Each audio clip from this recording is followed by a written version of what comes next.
Hai, selamat datang di channel Cerita Seram Dunia. Di sini, kita akan bercerita tentang cerita-cerita seram dan mistis dari berbagai tempat yang ada di seluruh dunia ini.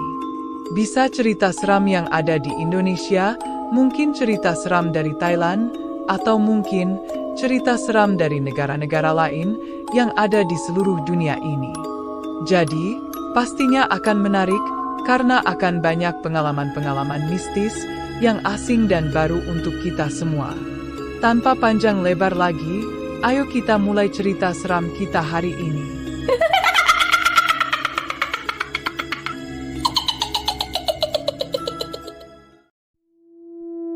Cerita tentang Annabelle bermula pada tahun 1970,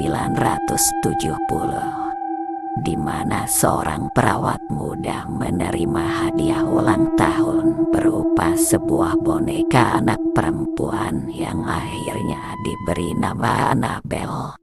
Dengan banyak berita yang beredar tentang beberapa pemilik yang terbunuh, rumah yang terbakar akibat aksi teror Annabelle, kini nasibnya berakhir di sebuah museum yang bernama Warren Occult Museum yang terletak di Monroe, Connecticut, Amerika Serikat.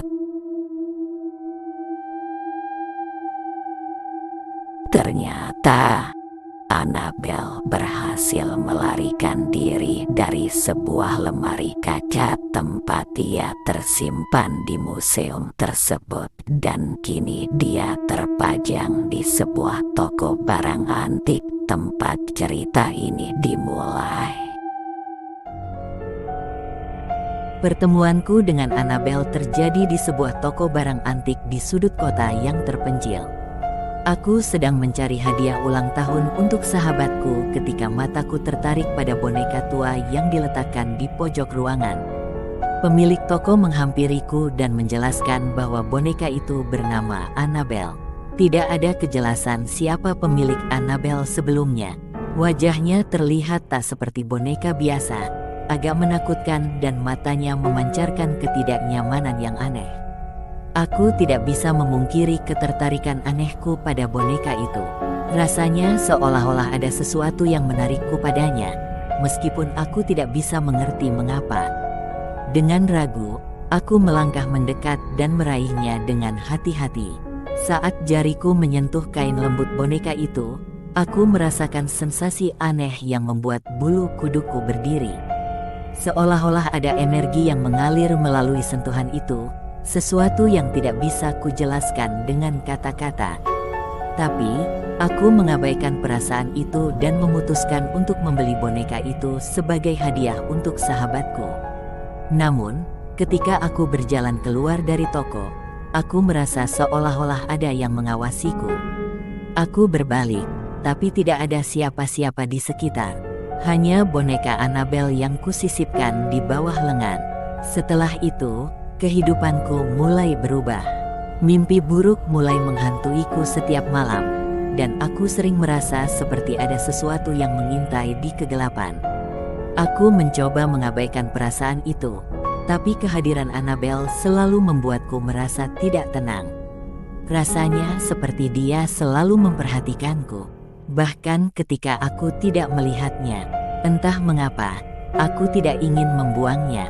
Meskipun aku merasa ketidaknyamanan yang tak terucapkan setiap kali aku melihatnya, ada sesuatu yang membuatku merasa terikat kepadanya.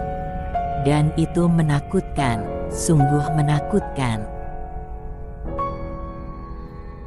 Saat hari-hari berlalu, kehadiran Annabelle semakin menekanku. Boneka itu seolah-olah memiliki kehadiran yang mengganggu, bahkan ketika aku mencoba mengabaikannya. Aku mulai merasa, aku tidak lagi sendirian di rumah, meskipun aku yakin bahwa aku hanya bersama boneka itu. Mimpi buruk terus menghantuiku, dengan gambaran tentang boneka Annabelle yang sangat menakutkan.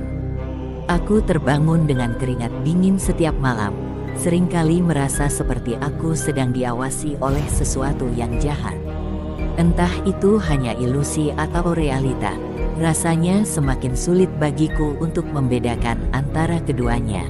Boneka Annabelle pun mulai menunjukkan perilaku yang aneh. Kadang-kadang, aku akan menemukannya berada di tempat yang berbeda di rumah. Meskipun aku yakin aku tidak pernah memindahkannya. Aku merasa seperti boneka itu memiliki kekuatan yang misterius, sesuatu yang tidak bisa kujelaskan. Ketika aku berusaha untuk mengabaikan rasa takutku, kejadian aneh sangat sering terjadi di sekitar rumah. Barang-barang mulai hilang tanpa jejak, dan kadang-kadang aku mendengar suara-suara aneh di malam hari, seperti suara ramai anak-anak yang sedang bermain. Aku mencoba meyakinkan diriku sendiri bahwa semua itu hanya kebetulan, tapi aku tahu bahwa Annabelle memiliki peran dalam semua ini. Setiap kali aku mencoba untuk membuangnya, tapi ternyata boneka itu tersimpan kembali ke dalam rumah dengan sendirinya. Rasanya seperti aku terikat padanya dengan kuat, dan aku tidak bisa melepaskannya begitu saja. Aku merasa boneka itu memiliki kendali atas hidupku, dan aku tidak tahu bagaimana cara melawannya. Sungguh, kondisiku semakin buruk setiap harinya. Aku merasa seperti aku sedang terjebak dalam labirin yang tak berujung, dengan Annabelle sebagai pemimpin gelap di tengah-tengahnya. Aku tidak tahu apa yang harus kulakukan, dan rasa takutku semakin menguasai diriku.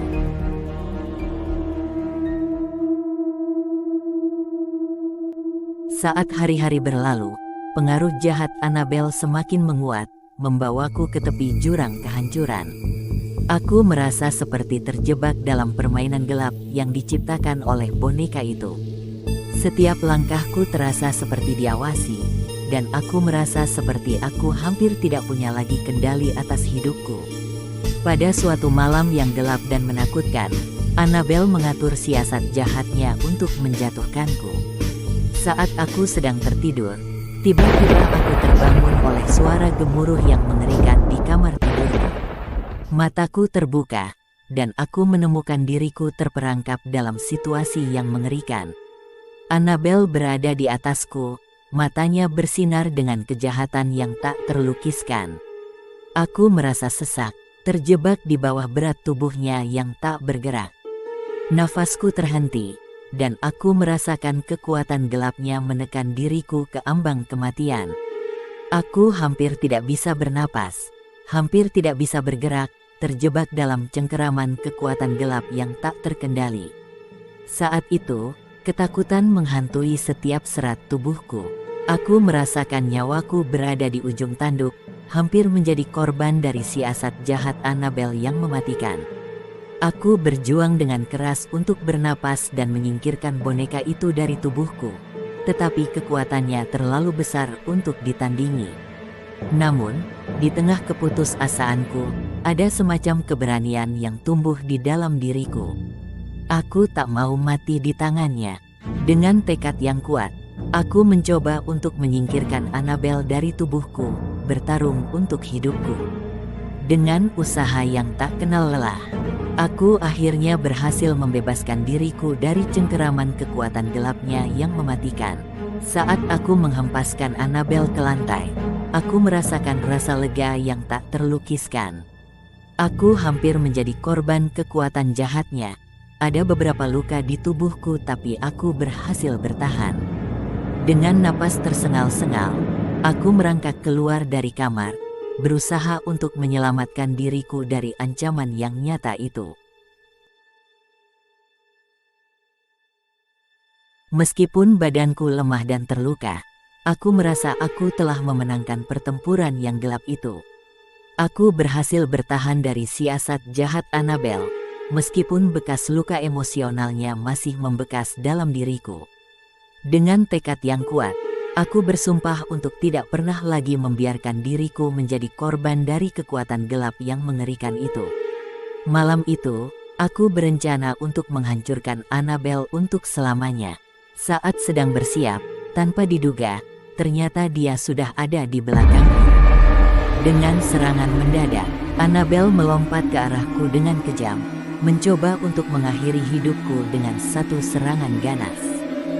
Dia membawa sebuah pisau, Pisau yang telah hilang beberapa hari yang lalu. Aku terkejut oleh kekuatan yang tak terduga dari boneka itu, dan aku merasa diriku terjebak dalam pertarungan hidup dan mati.